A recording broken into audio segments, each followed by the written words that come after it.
మరి post mortem జరుగుతున్నట్టుగా తెలుస్తోంది. ఇప్పటికీ 6 మృతదేహాలను బంధువులకు అప్పగించినట్టుగా కూడా తెలుస్తోంది. మరి ఈ యాక్సిడెంట్ కి సంబంధించి తాజా అప్డేట్స్ ఏ విధంగా ఉన్నాయి రంజిత్?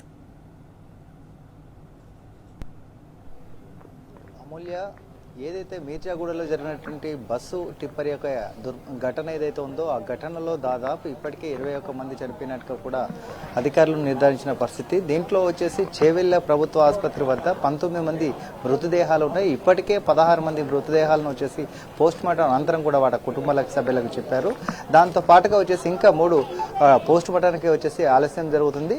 దాంతో పాటు కంప్లీట్గా చేవెళ్ళకు సంబంధించిన ప్రభుత్వ హాస్పిటల్లో 19 మృతదేహాల పోస్ట్ మార్టం కూడా ముగిసినట్లుగా చెప్పవచ్చు.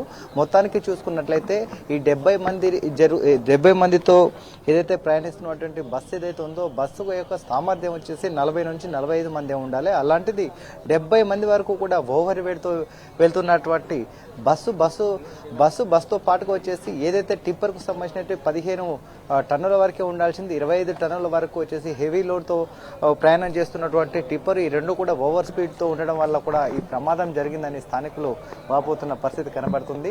ఇప్పటికే చూసుకున్నట్లయితే ఈ ఘటనలో అత్త కోడళ్ళు ఒకే కుటుంబానికి సంబంధించినటువంటి అత్త కోడళ్ళు చనిపోవడం, దాంతో పాటుగా ఎల్లయ్య గౌడ్ అనే ఒక వ్యక్తి వాళ్ళ పెద్ద కూతురు యొక్క నిశ్చితార్థం కోసం హైదరాబాద్ కోటి కాలేజీలో ఉమెన్స్ కాలేజీలో చదువుతున్నటువంటి అమ్మాయి నిన్న వచ్చి నిశ్చితార్థం అనంతరం కూడా కుటుంబ సభ్యులతో కలిపేసి డ్యాన్సులు వేసుకుంటూ ఆ ఇంట్లో ఎంతో ఆనందంగా గడిపిన వాళ్ళు తెల్లవారుజామున కాలేజీకి వెళ్దామని తెల్లవారుజామున 5:30-6 గంటలకు బయలుదేరి కాలేజీకి వెళ్తుంటే ఇలాంటి ఘటన జరిగి వాళ్ళు చనిపోయిన ఘటన. దాంట్లో 3 కూతుర్లు ఒకేసారిగా కూడా 3 కూతుర్లు చనిపోవడంతో వచ్చేసి వాళ్ళ కుటుంబ సభ్యులు తల్లిదండ్రులు వచ్చేసి వాళ్ళ గోడును వచ్చేసి ఎవరు కూడా ఆపలేకపోతున్న పరిస్థితి కనబడుతుంది.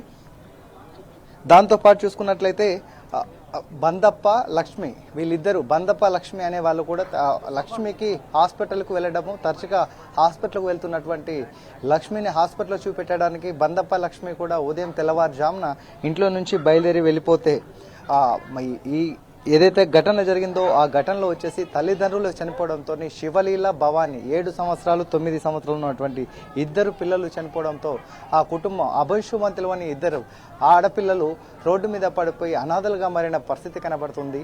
ఏది ఏమైనప్పటికీ ఈ విషాదంలో మాత్రం దాదాపు అంటే పిల్లలు చిన్న పిల్లలు కావచ్చు, అత్త కోడలు కావచ్చు, కుటుంబ సభ్యులు కావచ్చు, ఒకే కుటుంబానికి సంబంధించిన భార్య భర్తలు కావచ్చు, పోతే హైదరాబాద్కు కర్ణాటక నుంచి పని చేసుకొని బ్రతకడానికి వచ్చిన వాళ్ళు కావచ్చు, దాదాపు ఇక్కడ ఉన్న వాళ్ళందరూ కూడా కూరగాయలు పండ్లు వ్యాపారం చేసుకోవడానికి, కూలి పని చేసుకోవడానికి, చదువుకోవడానికి, స్కూల్కి వెళ్ళడానికి వెళ్తున్న వ్యక్తులే వీళ్ళందరూ ఉన్నారు.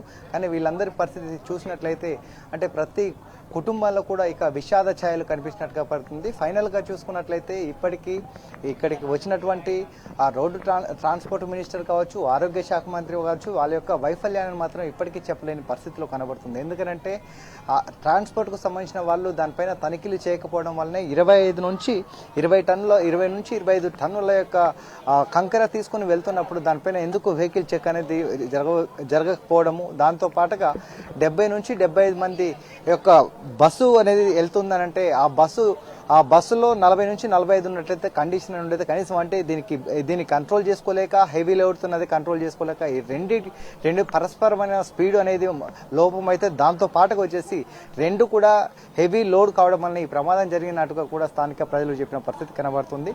ఇప్పటికే 16 మంది మృతదేహాలని పోస్ట్ మార్టం చేపించి వాళ్ళ కుటుంబ సభ్యులకు చెప్పారు. దాంతో పాటుగా 3 మృతదేహాలు వచ్చేసి ఇంకా పోస్ట్ మార్టానికి కూడా పెండింగ్ ఉన్న పరిస్థితి కనబడుతుంది. దీంతో పాటుగా చూసుకున్నట్లయితే వివిధ హాస్పిటల్లో కావచ్చు, దాంతోపాటు ప్రభుత్వ హాస్పిటల్లో ఇక్కడ చెవెల్లో ఉన్నటువంటి ప్రైవేట్ హాస్పిటల్లో ఉన్న వాళ్ళు వచ్చేసి దాదాపు 40 నుంచి 45 మంది కూడా హాస్పిటల్లో చికిత్స పొందుతున్నారు. దాంట్లో కూడా ఒక 3 నుంచి 4 పరిస్థితి కూడా విషమంగా ఉన్నట్టుగా కూడా చెప్తున్నారు. ఇంకా అధికారికంగా దాని యొక్క వివరాలు తెలియలేకపోతున్నాయి. మొత్తంగా చూసుకున్నట్లయితే 19 మంది చనిపోయారు. దాంతో పాటుగా డ్రైవర్ దస్తగిరి కూడా చనిపోయారనే విషయం కూడా అధికారులు చెప్పిన పరిస్థితి కనపడుతుంది. అమూల్య.